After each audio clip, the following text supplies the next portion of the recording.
Good morning, Barry Bryson here. Thank you for joining me for another 5 good minutes with the Word. We are continuing our study of 1 Peter. We're in chapter 3. We're going to read verses 18 through 22, a passage that is so frequently misunderstood and misapplied.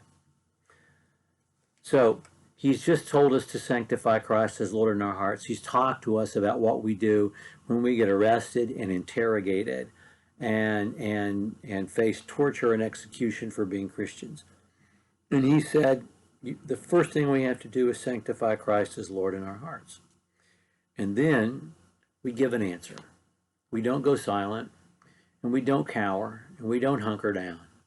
We speak the truth, but with gentleness and reverence. And he's connected us to the example of Jesus, which is exactly what Jesus did. If we want to know how to conduct ourselves, go back and read Jesus before Caiaphas, Jesus before Herod, Jesus before Pilate, and we'll know. And he talks about Jesus specifically in verse 18. So let's read verses 18 through 22.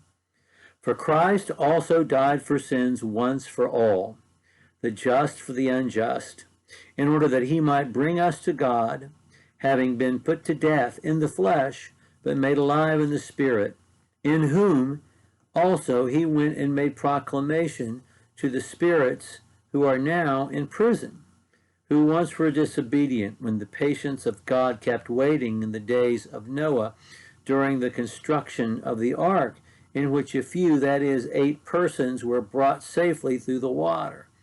And corresponding to that, baptism saves you now. Not the removal of dirt from the flesh, but an appeal to God for a good conscience through the resurrection of Jesus Christ, who is at the right hand of God, having gone into heaven after angels and authorities and powers have been subjected to him. The stitching of this and the connections and the way it expands out and connects to so many things are just amazing. But let me deal with the thing first that people want to see in this passage, which is that after Jesus was crucified, he went on a preaching tour of hell. And that is not what Peter is saying. Peter is calling us back, and he does this in 2 Peter as well, to the example, to the event of Noah and the ark. And it's an example of judgment and salvation simultaneously. He talks about the salvation here and the judgment in 2 Peter. But this is important for us to think about Noah, to go back beyond the law, back beyond Abraham, to the days of Noah and what happened. And he's making the statement that the spirits who are now in prison were given the opportunity to hear the truth before that event happened. So the truth was preached to them before the event of the ark. The preaching took place then. Their being in prison takes place now. And that's clear in the Greek text, and the translators try to make that clear by saying, by translating this, the spirits who are now in prison, because they are in prison now. Now, let me get that out of the way and talk to you about what this is really about. Okay, so he connects us with Jesus. He also connects us with the word sanctification, with the ritual cleansing, and wants to take us to baptism. I use this passage all the time to try to encourage people who are not baptized to be baptized. But he's writing this to the baptized, as Paul was writing Romans 6 to the baptized, and Galatians 3 to the baptized. And he's saying, remember your baptism. I read a book one time by William Willimon, who was dean of the chapel at Duke University, and he talked about this young minister that he knew, and every time that minister finished a sermon, and as he was dismissing the crowd, he said, remember your baptism. And that's what Peter is saying. Remember your baptism, because it reminds you who you are and what Jesus did so that you could even be baptized. And that's what he's doing in this passage. And he's saying, listen, remember you're baptized. And remember what that is.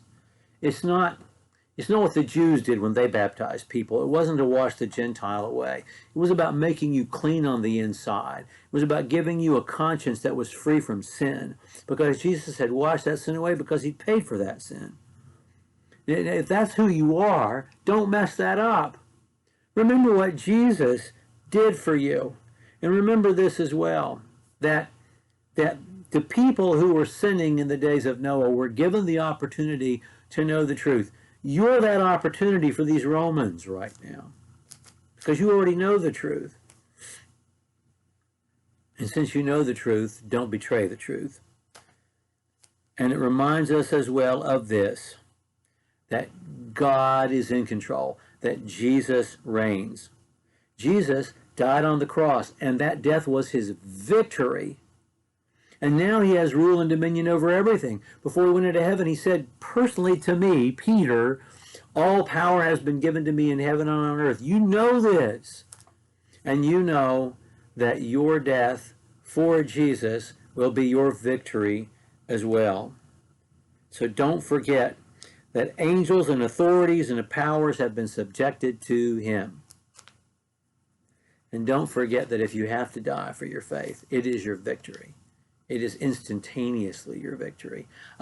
C.S. Lewis does this in the Screwtape Letters. You know, it was written during the Blitz in London during the Second World War, and Screwtape is advising Wormwood how to tempt a Christian and win his soul for Satan. And of course, he fails, and the man that he's trying to tempt dies in the Blitz and goes to heaven. And so his death in the Blitz is his victory. He dies, but it's his victory because he's a faithful Christian and he goes to heaven. Peter, in a similar time, in a similar circumstance, is making the exact same point. Your death for Jesus is your immediate, instantaneous victory. They have to understand that, and we do too, if we're going to survive a sinful world. Okay, we'll pick up with chapter 4 next time. Thank you for joining me for another 5 good minutes.